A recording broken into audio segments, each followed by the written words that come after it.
tentang materi buat kalian kelas 6. Ya, sebelum kita mulai, kita mengucapkan Assalamualaikum warahmatullahi wabarakatuh. Waalaikumsalam warahmatullahi wabarakatuh. Ya, selamat pagi semuanya. Di sini kita mau membahas nih apa sih itu bullying. Kenapa kita membahas materi ini? Karena sekarang ini banyak banget kayak masih anak yang di bawah umur itu kayak SD atau SMP bahkan SMA itu masih banyak banget yang ngelakuin hal ini. Tahu gak bullying itu apa? Tahu itu apa? Tahu gak? Dia siapa? Sebelum kita masuk ke materinya, jadi tahu gak bullying itu apa? Atau ada yang pernah ngalamin? Jawabannya nggak apa-apa, nggak usah apa. Di sini kita bebas berpendapat. Siapa yang tahu apa itu bullying? Ya, berhubungan. Bullying itu dapat dilakukan secara fisik, tulisan, atau cara lain yang lebih halus seperti memaksa atau memanipulasi. Jadi bullying itu gak cuma sekedar fisik, tapi ada verbal. Contoh verbal itu kayak mengata-ngatain, kayak misal lu hitam nih, gitu. Mohon maaf kasar gitu kan. Atau enggak lu gendut nih gitu. Atau yang paling umumnya kalau di anak SD mungkin kebawa-bawa nama orang tua. Keren. Juga termasuk tindakan bullying. Terus boleh lanjut. Jenis-jenis bullying. Kontak fisik secara langsung. Bullying secara fisik paling tampak dan mudah diidentifikasi. Ya, kekerasan itu udah termasuk pasti bullying. Terus kontak verbal, bullying dalam verbal biasanya menjadi awal dan perilaku bullying yang lainnya, serta dapat menjadi langkah pertama menuju pada kekerasan yang lebih lanjut. Dikategorikan perilaku agresi fisik atau verbal. Adik-adik di sini cowok sama cewek sering main. Maksudnya main mungkin kejar-kejaran, umpet. Nah, kadang-kadang tuh ada tuh kayak cowoknya kelewatan mungkin lagi megang, tapi malah megang yang bagian yang nggak seharusnya dipegang gitu. Private area kalau sebutannya. Nah, itu tuh nggak boleh tuh, itu termasuk pelecehan seksual. Jadi sebelumnya ini kalian pernah gak ada satu orang yang pernah jadi korban bullying gitu? Pernah gak? Dari jenis-jenis yang ini. Jadi jenis enam tadi. Pernah gak?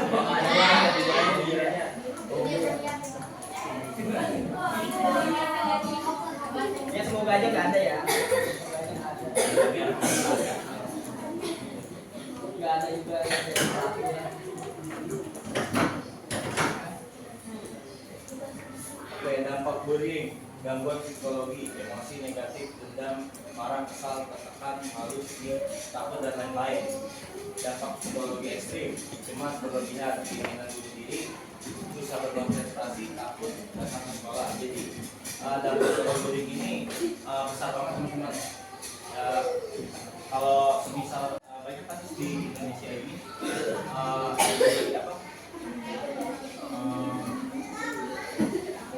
Teman-teman di sini ada yang pernah ngerasa sedih gak? Kayak biasanya nih ya SD itu kayak, aduh, kok yang temen gue mainnya sama si itu ya? Nah, itu termasuk ke gangguan psikologis. Itu termasuk bullying. Kalian di sini masih sering main teman gak teman gak sih? Masih apa enggak? Yang cowok gimana yang cowok? Yang cewek udah jawab nih. Yang cowok juga itu nggak? Atau jangan-jangan kayak yang cowok jangan main sama si itu, si cewek. Enggak, pas gue itu kalian pernah gak? Terus kayak nahan gitu ngamuk, terus malu kalau mandi. Pernah gak gitu? Itu gak?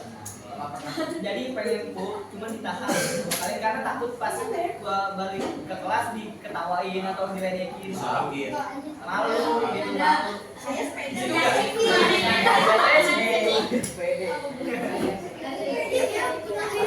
Karena takut diledekin sama teman gitu. Itu termasuk bullying, makanya disitu bisa jadi malu, takut gitu. Nah, sekarang kita lanjut ke penjelasan dampak psikologis ekstrim. Dampak psikologis itu ekstrim itu bisa membuat kita merasa cemas berlebihan sama keinginan untuk membunuh diri. Kalian punya sosmed, mungkin Instagram gitu, sering lihat berita nggak kalau misalkan ada yang bunuh diri mahasiswa, mahasiswi. Nah itu salah satu termasuk karena dampak bullying. Itulah kenapa kita dari Universitas Desi Margonda memilih untuk ke sini, yaitu ke SDN Taman Beji. Karena kalian ini adalah penerus generasi kita. Jadi kita nggak mau nih nanti ke depannya bakal ada kejadian seperti itu lagi gitu. Karena banyak banget kejadian, bahkan di kalangan umur segini tuh udah ada gitu loh. Karena kok susah berkonsentrasi, takut datang ke sekolah. Nah ini juga termasuk ya di bawahnya gangguan psikologis lah, karena kalian sedih, kalian marah, kalian merasa kayak aduh aku ke sekolah nggak ada temannya nih. Nah itu jadi makanya kok susah berkonsentrasi, tidak takut mau datang ke sekolah. Padahal kan kalian tujuan datangnya ke sekolah itu untuk apa? Betul, untuk belajar, untuk menuntut ilmu. Iya. Mencari teman itu dia bagus, mencari teman, mencari relasi, mencari sosialisasi, berkomunikasi itu bagus. Tapi tujuan utama kalian datang ke sekolah ini hanyalah untuk menuntut ilmu.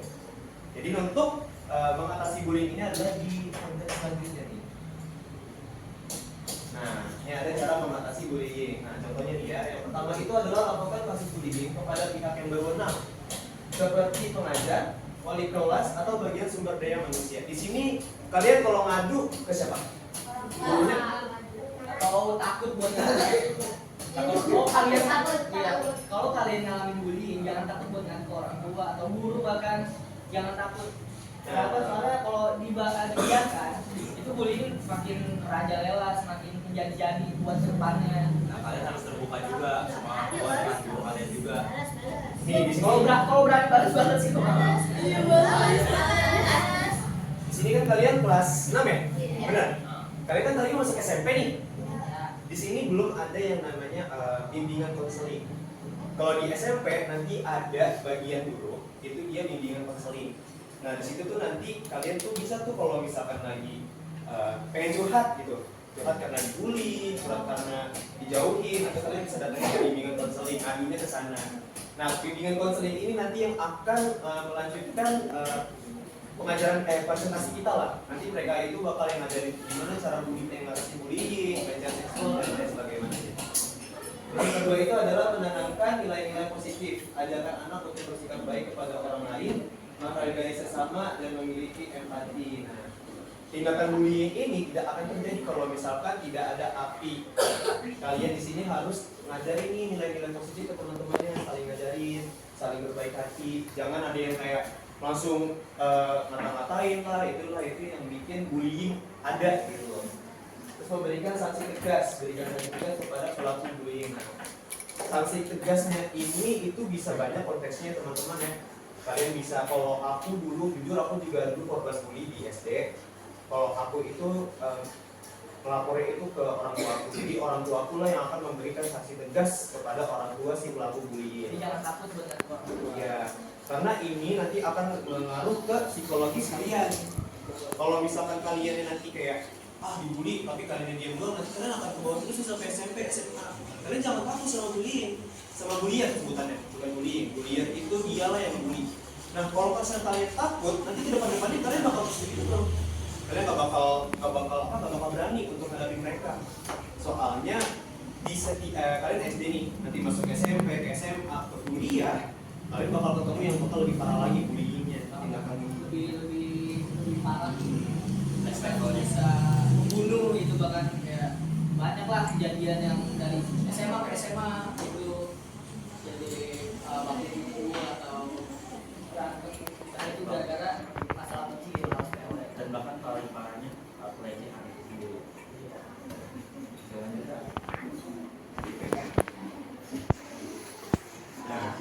Udah selesai materinya sampai situ. Selanjutnya boleh lanjut. Sebelum penutupan, kita akan mengadakan quiz yang berhadiah jumlah makanan snack. Di sini ada yang mau jawab lah pertanyaan quiznya? Ada yang berani nggak? Kalau bisa jawab karena makanan. Ayo angkat tangan. Ayo. Mau. Coba ini boleh kalau nggak ada yang berani aja.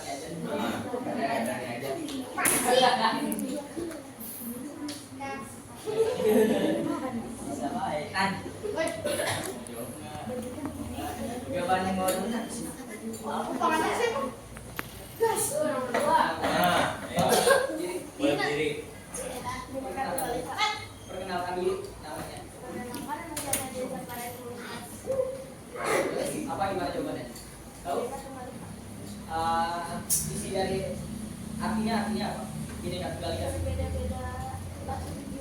Kedengeran nggak semuanya? Enggak. Boleh aku coba? Apa? Berbeda-beda tapi Betul nggak? Betul nggak? Betul nggak? Betul. Betul. Tangan dulu dong. Tahu nggak kenapa kita nanyain sebagai negara Indonesia itu apa? Masih ya. Tahu nggak kenapa?